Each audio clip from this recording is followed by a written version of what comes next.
Al-Rassan, Prologue Chapter 1. It was just past midday, not long before the third summons to prayer, that Amar ibn Karain passed through the Gate of the Bells and entered the palace of Al-Fandina in Sylvanes to kill the last of the caliphs of Al-Rassan. Passing into the court of Lions, he came to the 3 sets of double doors and paused before those that led to the gardens. There were eunuchs guarding the doors. He knew them by name. They had been dealt with. One of them nodded slightly to him. The other kept his gaze averted. He preferred the second man. They opened the heavy doors, and he went through. He heard them swing closed behind him. In the heat of the day, the gardens were deserted. All those still left within the dissolving magnificence of the Al-Fandina would have sought the shade of the innermost rooms. They would be sipping cool, sweet wines, or using the elaborately long spoons designed by Ziriani to taste sherbets kept frozen in the deep cellars by snow brought down from the mountains. Luxuries from another age, meant for very different men and women from those who dwelt here now. Thinking such thoughts, Ibn Karain walked noiselessly through the garden of oranges and, passing through the horseshoe arch, into the almond garden, and then, beneath another arch, into the cypress garden with its one tall, perfect tree reflected in 3 pools. Each garden was smaller than the one before, each heartbreaking in its loveliness. The Al-Fandina, a poet once had said, had been built to break the heart. At the end of the long progression, he came to the Garden of Desire, smallest and most jewel-like of all. And there, sitting quietly and alone on the broad rim of the fountain, clad in white, was Muzaffar, as had been prearranged. Ibn Karain bowed in the archway, a habit deeply ingrained. The old blind man could not see his obeisance. After a moment, he moved forward, stepping deliberately on the pathway that led to the fountain. "Amar," Muzaffar said, hearing the sound. "They told me you would be here. Is it you? Have you come to lead me away from here? Is it you, Amar?" There were many things that could be said. "It is," said Ibn Karain, walking up. He drew his dagger from its sheath. The old man's head lifted suddenly at that, as if he knew the sound. "I have indeed come to set you free of this place of ghosts and echoes." With the words, he slid the blade smoothly to the hilt in the old man's heart. Muzaffar made no sound. It had been swift and sure. He could tell the Wajis in their temples, if it ever came to such a thing, that he had made it an easy end.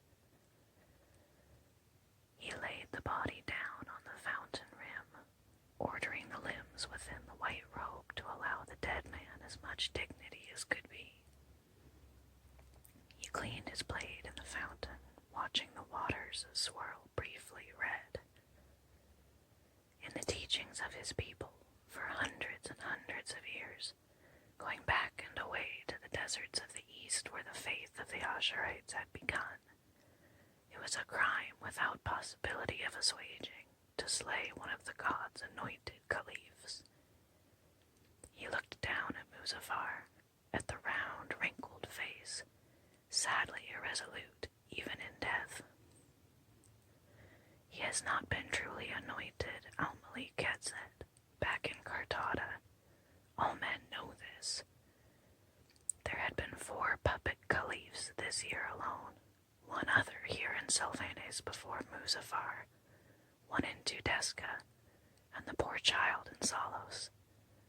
It was not a situation that could have been allowed to continue. The other three were already dead.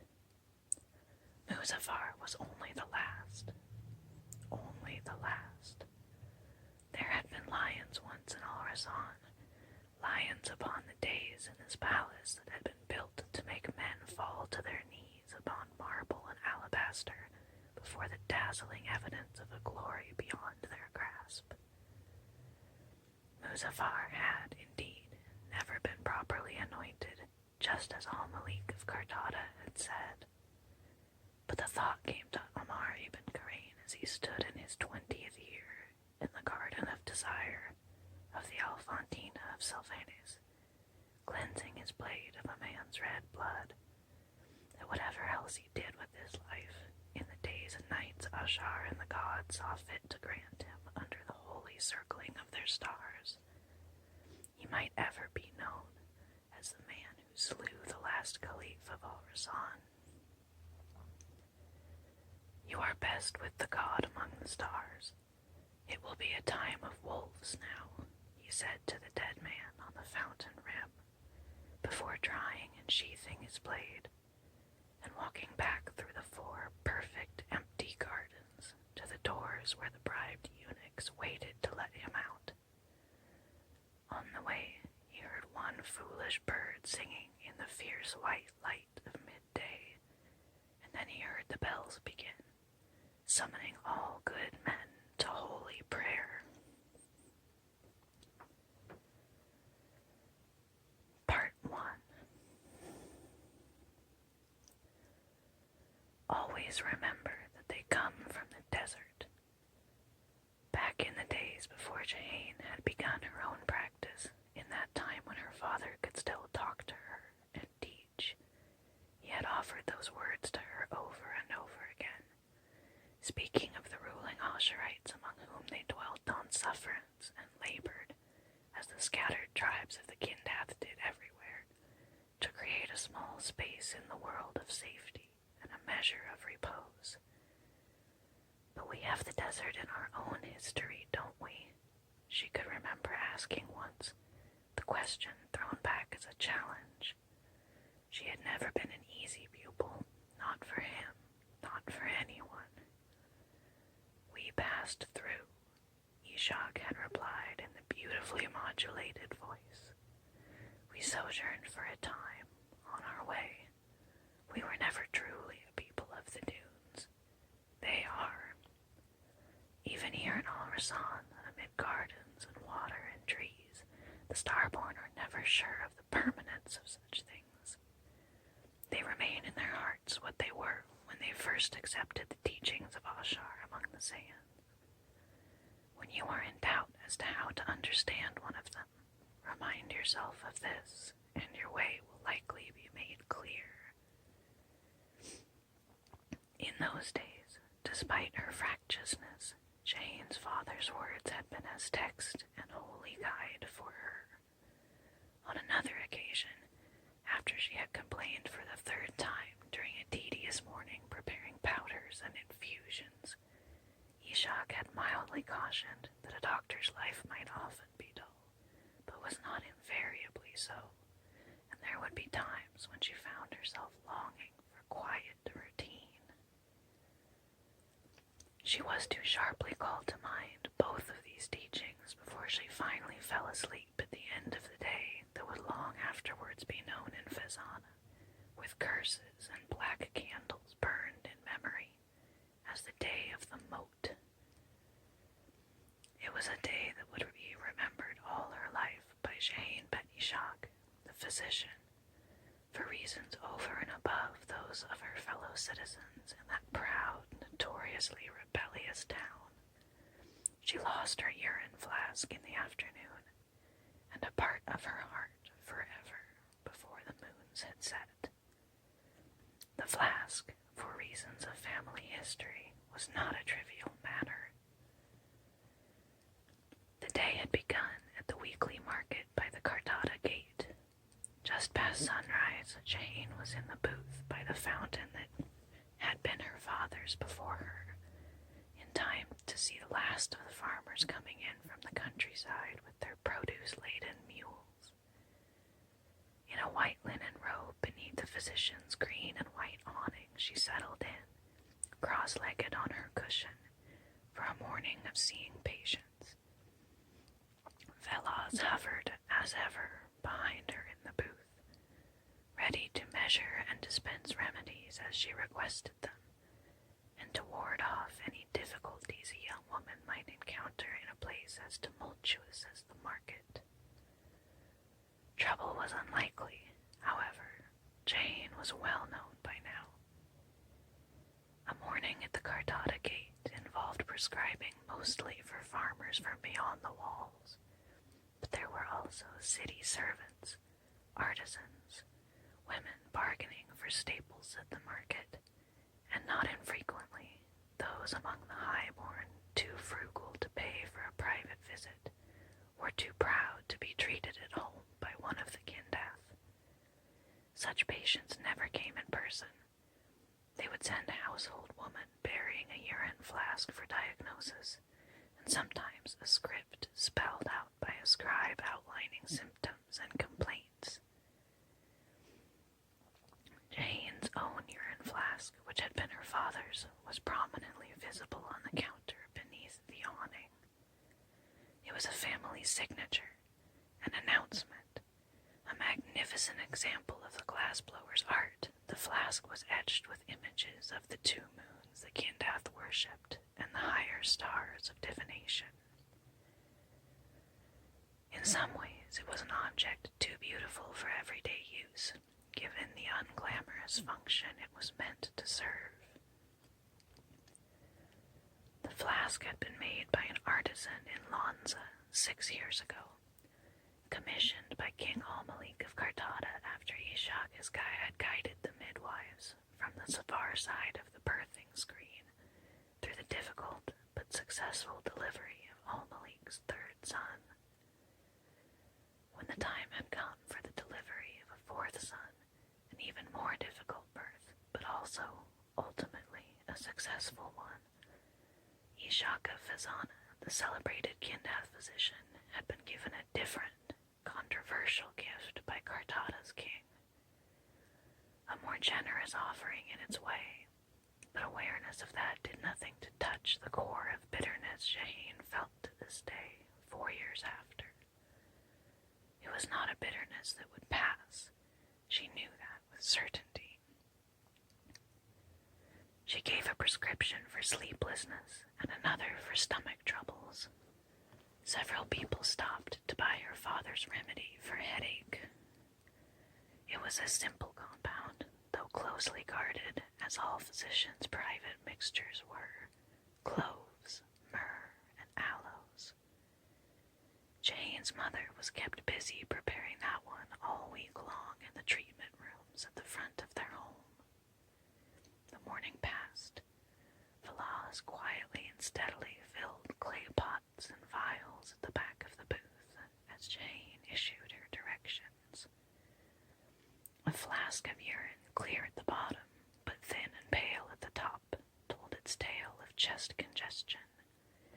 Jane prescribed fennel and told the woman to return the next week with another sample. Serrazoni of Serenica, a sardonic man, had taught that the essence of the successful physician's practice lay in inducing patients to return. The dead ones, he'd noted, seldom did. Jane could remember laughing. She had laughed often in those days, studying in far-off Batiara, before the fourth son of Cartata's king had been born. Velas dealt with all payments, most often in small coin, sometimes otherwise. One woman from a hamlet nearby, troubled by a variety of recurring ailments, brought a dozen brown eggs every week. The market was unusually crowded. Stretching her arms and shoulders as she glanced up briefly from steady work, Jane noted with satisfaction the respectable line of patients in front of her. In the first first months after she'd taken over her father's weekly booth here and the treatment rooms at home, the patients had been slow to come. Now it seemed she was doing almost as well as Ishak had. The noise level this morning was really quite extraordinary. There had to be some cause for this bustling excitement, but Jane couldn't think what it might be. It was only when she saw 3 blonde and bearded foreign mercenaries arrogantly shouldering their way through the market that she remembered. The new wing of the castle was being consecrated by the Wajis today, and the young prince of Kartada, Al-Malik's eldest son who bore his name, was here to receive selected dignitaries of subjugated Fazana. Even in a town notorious for its rebels, social status mattered. Those who had received a coveted invitation to the ceremony had been preening for weeks. Jane paid little attention to this sort of thing, or to any other nuances of diplomacy and war most of the time. There was a saying among her people, whichever way the wind blows, it will rain upon the Kindath. That pretty well summed up her feelings. Since the thundering, echoing fall of the Caliphate in Sylvanis 15 years ago, allegiances and alignments in Al-Rassan had shifted interminably, often several times a year, as petty kings rose and fell in the cities with numbing regularity. Nor were affairs any clearer in the north, beyond the no-man's land, where the Jadite kings of Valeda and Rowenda and Jalonia, the 2 surviving sons and the brother of Sancho the Fat, schemed and warred against each other. It was a waste of time, Jane had long ago decided, to try and keep track of what former slave had gained an ascendancy here, or what king had poisoned his brother there. It was becoming warmer in the marketplace as the sun climbed upwards in a blue sky. Not a great surprise. Midsummer in Fazana was always hot. Jane dabbed at her forehead with a square of muslin and brought her mind back to the business at hand. Medicine was her training and her love, her refuge from chaos, and it was her link to her father, now and as long as she lived. A leather worker she did not recognize stood shyly at the front of the line. He carried a chipped earthenware beaker to serve as a flask. Placing a grimy coin on the counter beside her, he grimaced apologetically as he proffered the beaker. "I'm sorry," he whispered, barely audible amid the tumult. "It is all we have. This is from my son. He is 8 years old. He is not well." Velaz, behind her, unobtrusively picked up the coin. It was considered bad form, Sir Rizzoni had taught, for doctors to actually touch their remuneration. "That," he had said waspishly, "is what servants are for." He had been her first lover as well as her teacher during her time living and studying abroad in Batiara. He slept with almost all his women students, and a few of the men, it had been rumored. He had a wife and 3 young daughters who doted upon him. A complex, brilliant, angry man, Sarrazoni. Kind enough to her, however, after his fashion, out of respect for Ishak. Jane smiled up at the leather-working worker reassuringly. "It doesn't matter what container you bring a sample in. Don't apologize." By his coloring, he appeared to be a Jadite from the north, living here because the work for skilled artisans was better in Al-Rassan, most probably a convert. The Asherites didn't demand conversions, but the tax burden on Kindath and Jadite made for a keen incentive to embrace the desert visions of Ashar the Sage. She transferred the urine sample from the chipped beaker to her father's gorgeous flask. was here today to celebrate an event that further ensured Cardadan dominance of proud Fezana. On a bustling market morning, Jane had little time to ponder ironies, but they tended to surface nonetheless. Her mind worked that way. As the sample settled in the flask, she saw that the urine of the leather worker's son was distinctly rose-colored. She tilted the flask back and forth in the light. In fact, the color was too close to red for comfort. The child had a fever. What else he had was hard to judge. "Velaz," she murmured. "Dilute the absinthe with a quarter of mint, a drop of the cordial for taste." She heard her servant withdraw into the booth to prepare the prescription. "To the leather worker," she said. "He is warm to the touch." He nodded anxiously. "And dry. He is very dry, doctor. He has difficulty swallowing food." Briskly, she said, "That is understandable. Give him the remedy we are preparing, half when you arrive home, half at sundown. Do you understand that?" The man nodded. It was important to ask. Some of them, especially the Jadites from the countryside in the north, didn't understand the concept of fractions. Velaz would make up 2 separate vials for them. "Feed him hot soups only today, a little at a time, and the juice of apples if you can. Make him take these things even if he does not want to. He may vomit later today. That is not alarming unless there is blood with it. If there is blood, send it to my house immediately. Otherwise, continue with the soup and the juice until nightfall. If he is dry and hot, he needs these things. You understand?" Again the man nodded, his brow furrowed with concentration. "Before you go, give Velaz directions to your home. I will come in the morning tomorrow to see him." The man's relief was evident, but then a familiar hesitation appeared. "Doctor, forgive me. We have no money to spare for a private consultation." Jane grimaced. Probably not a convert then, sorely burdened by the taxes, but refusing to surrender his worship of the sun god Jad. Who was she, however, to question religious scruples? Nearly a third of her own earnings went to the Kindath tax, and she would have never called herself religious. Few doctors were.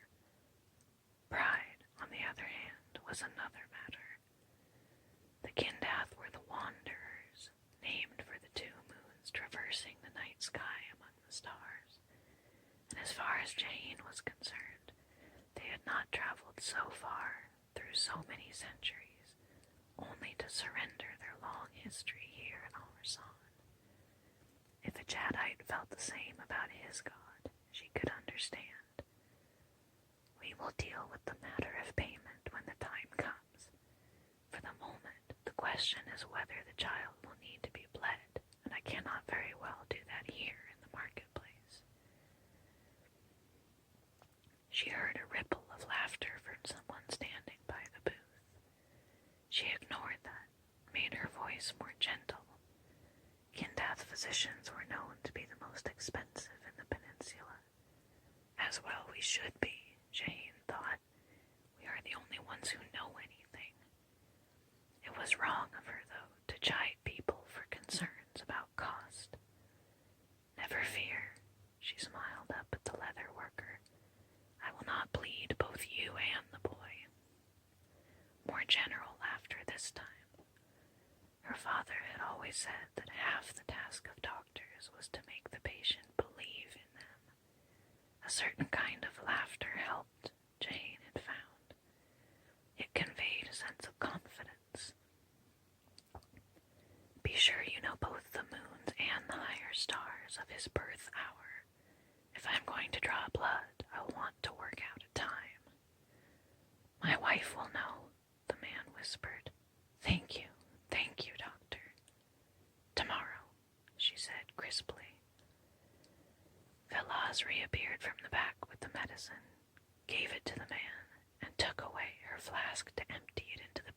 beside the counter. The leather worker paused beside him, nervously giving directions for the morrow.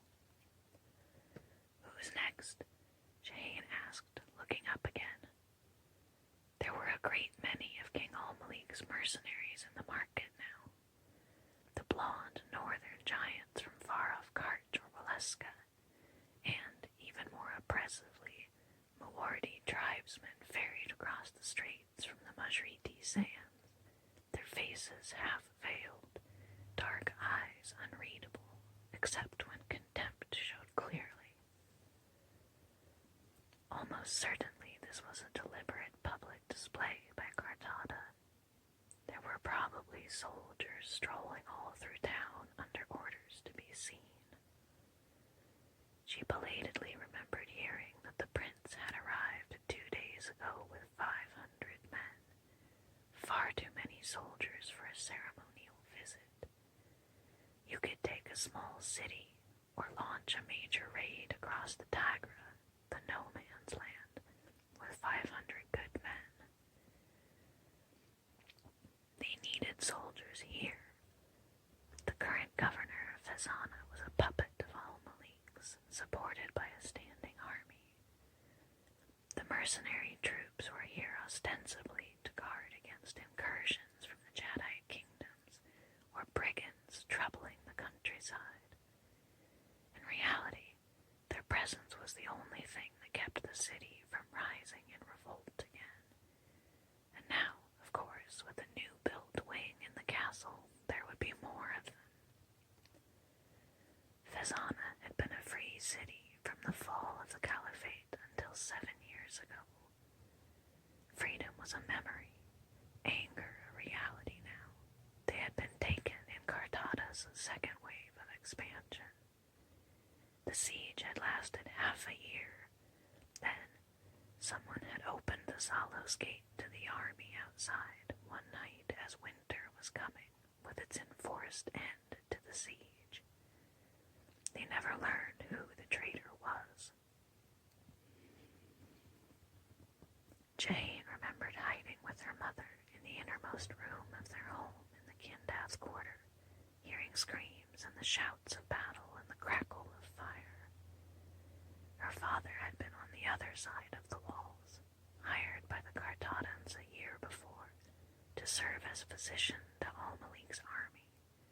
Such was a doctor's life. Ironies again. Human corpses crawling with flies had hung from the walls above this gate and the other 5 for weeks after the taking of the city, the smell hovering over fruit and vegetable stalls like a pestilence. Fezana had become part of the rapidly growing kingdom of Kartada.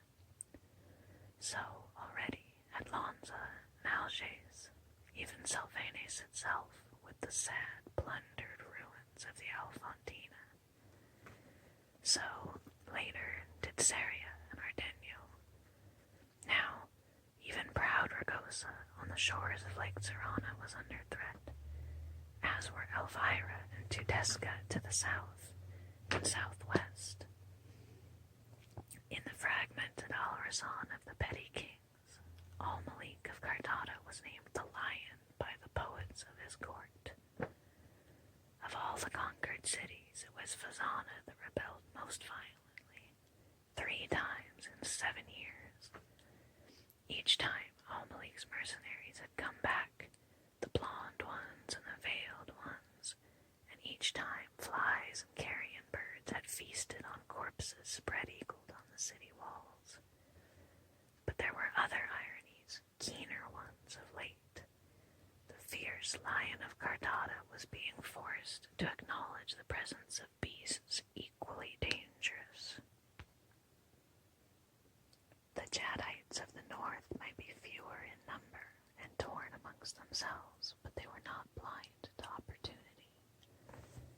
For 2 years now, Fezana had been paying tribute money to King Ramiro of Valedo. Al-Malik had been unable to refuse, not if he wanted to avoid the risk of war with the strongest of the Jadite kings, while policing the cities of his fractious realm, with the outlaw bands that roamed the southern hills, and with King Badir of Ragosa wealthy enough to hire his own mercenaries. Ramiro of Valledo might rule a rough society of herdsmen and primitive villagers, but it was also a society organized for war, and the horsemen of Chad were not to be trifled with. Only the might of the Caliphs of Al-Rassan, supreme in Sylvanus for 300 years, had sufficed to conquer most of the peninsula and confine the Chadites to the north. And that confining had demanded raid after raid through the high plateaus of the no-man's land, and not every raid had been successful. If the three Jadite kings ever stopped warring amongst each other, brother against uncle against brother, Jane thought, Kartada's conquering lion, along with all the lesser kings of Al-Rassan, might be muscled and gelded soon enough, which would not necessarily be a good thing at all. One more irony, bitterness in the taste of it. It seemed she had to hope for the survival of the man she hated as no other. All winds might bring rain for the Kindath, but here among the Asharites of Al-Rassan, they had acceptance and a place. After centuries of wandering the earth like the moons through heaven, that meant a great deal.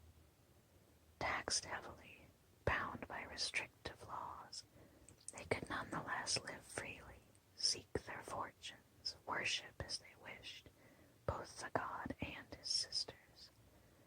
And some among the Kindath had risen high indeed among the courts of the petty kings. No Kindath were high in the councils of the children in Chad in this peninsula. Hardly any of them were left in the north. History, and they had a long history, had taught the Kindath that they might be tolerated and even welcomed among the Jadites when times were prosperous and peaceful. But when the skies darkened, when the rain winds came, the Kindath became wanderers again. They were exiled or forcibly converted, or they died in the lands where the sun god held sway. Tribute, the pariahs, was collected by a party of northern horsemen twice a year. Fezana was expensively engaged in paying the price of being too near to the Tagra lands. The poets were calling the 300 now. Jane had heard the songs and the spoken verses. In those vanished days, however people might have chafed at the absolute power or the extravagant splendor of the court at Sylvanus, with the Wajis in their temples bemoaning decadence and sacrilege. In the raiding season, the ancient roads to the north had witnessed the passage of the massed armies of Al-Rassan, and then their return with plunder and slaves. No unified army went north into the no-man's land now, and if the steppes of those empty places saw soldiers in number any time soon, it was more likely to be the horsemen of Jad, the sun god. Jane could almost convince herself that even those last impotent caliphs of her childhood had been symbols of a golden time. She shook her head and turned from watching the mercenaries.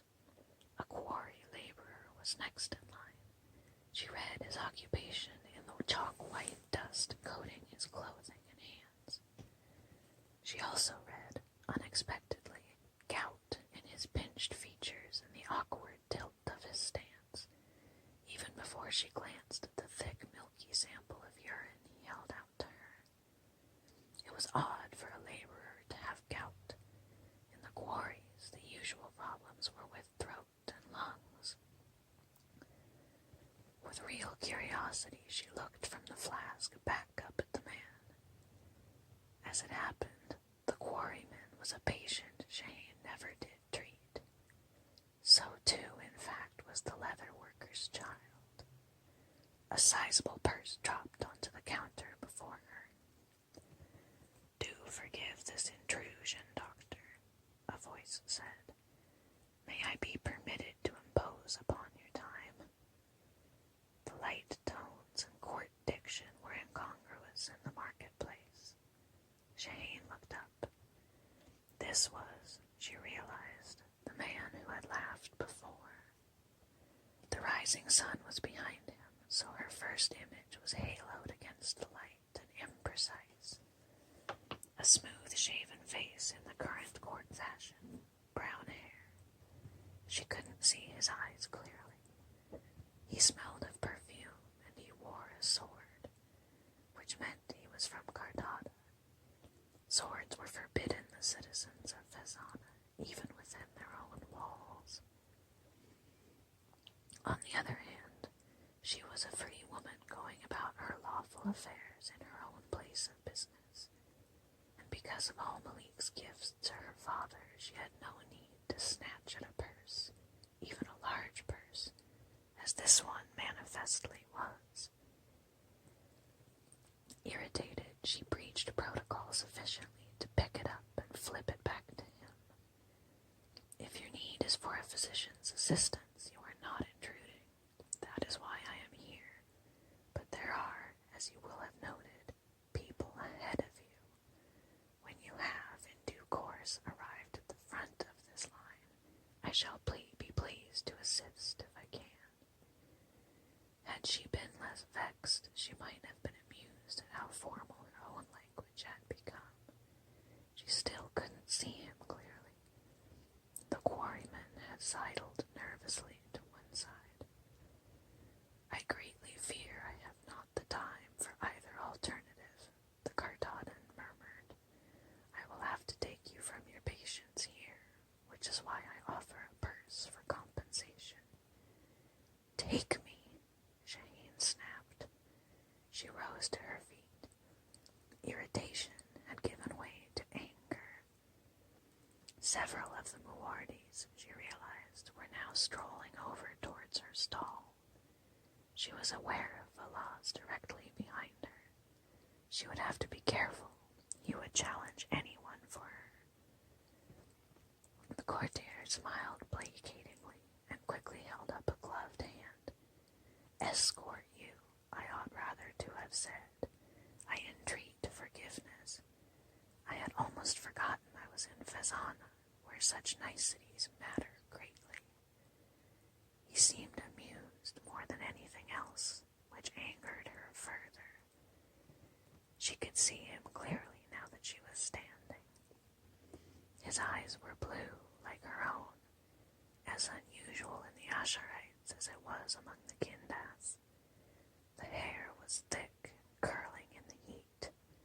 He was very expensively dressed, rings on several of his gloved fingers, and a single pearl earring which was certainly worth more than the collective worldly goods of everyone in the line in front of her.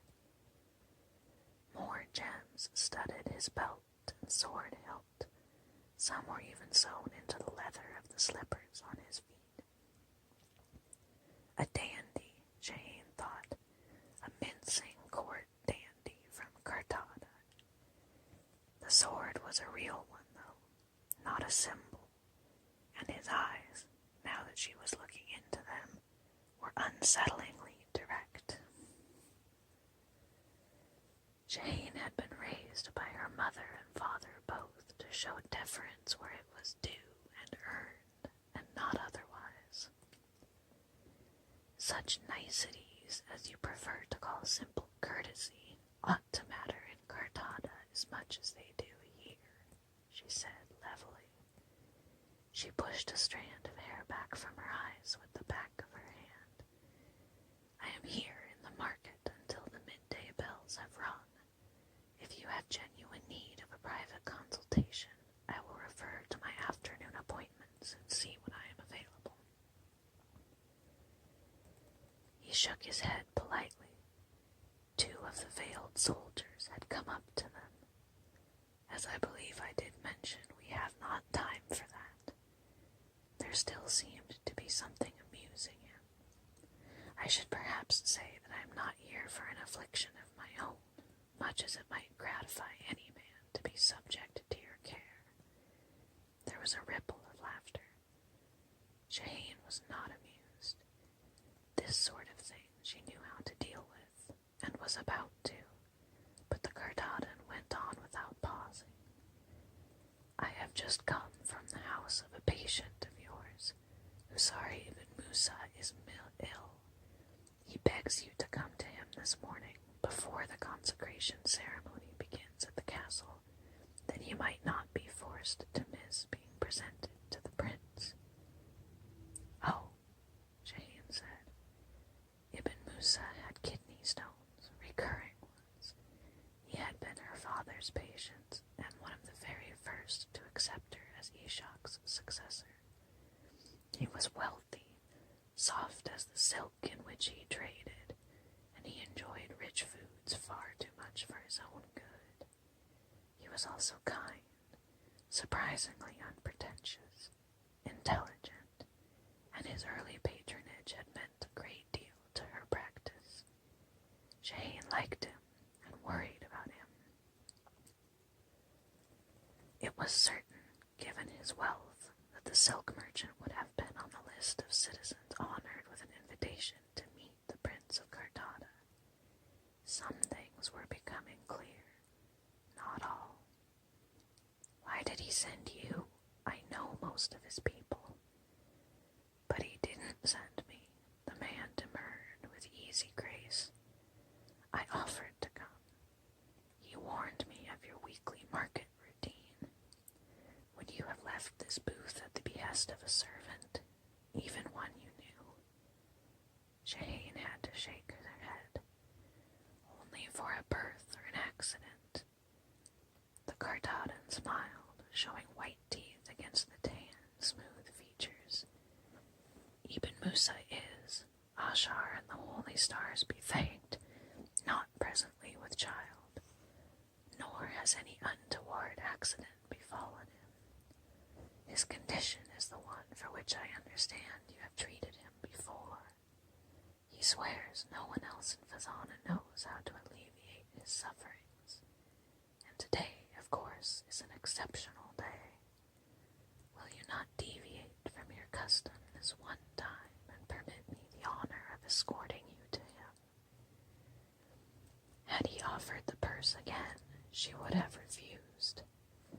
Had he not looked calm and very serious as he awaited her reply, she would have refused. Had it been anyone other than Husari ibn Musa entreating her presence. Looking back, afterwards, Shaheen was acutely aware that the smallest of gestures in that moment could have changed everything. She might so easily have told the smooth, polished Kardaadan that she'd attend upon Ibn Musa later that day. If so, the thought was inescapable. She would have had a very different life. Better or worse? No man or woman could answer that. The winds blew, bringing rain, yes, but sometimes also sweeping away the low, obscuring clouds to allow the flourishes of sunrise or sunset seen from a higher place, or those bright, hard, clear nights when the blue moon and the white seemed to ride like queens across a sky strewn with stars and glittering array. Shaheen instructed Velaz to close and lock the booth and follow her. She told all those left in the line to give their names to Velaz, that she would see them free of charge in her treatment rooms or at the next week's market. Then she took her urine flask and let the stranger take her off to Ibn Musa's house. The stranger was Ammar ibn Karain of Algiers, the poet, the diplomat, the soldier, the man who had killed the last caliph of Al-Rassan. She learned his name when they arrived at her patient's house. It was the first great shock of that day, not the last. decide if she would have gone with him had she known. A different life if she hadn't gone. Less wind, less rain. Perhaps none of the visions offered those who stand in the high, windy places of the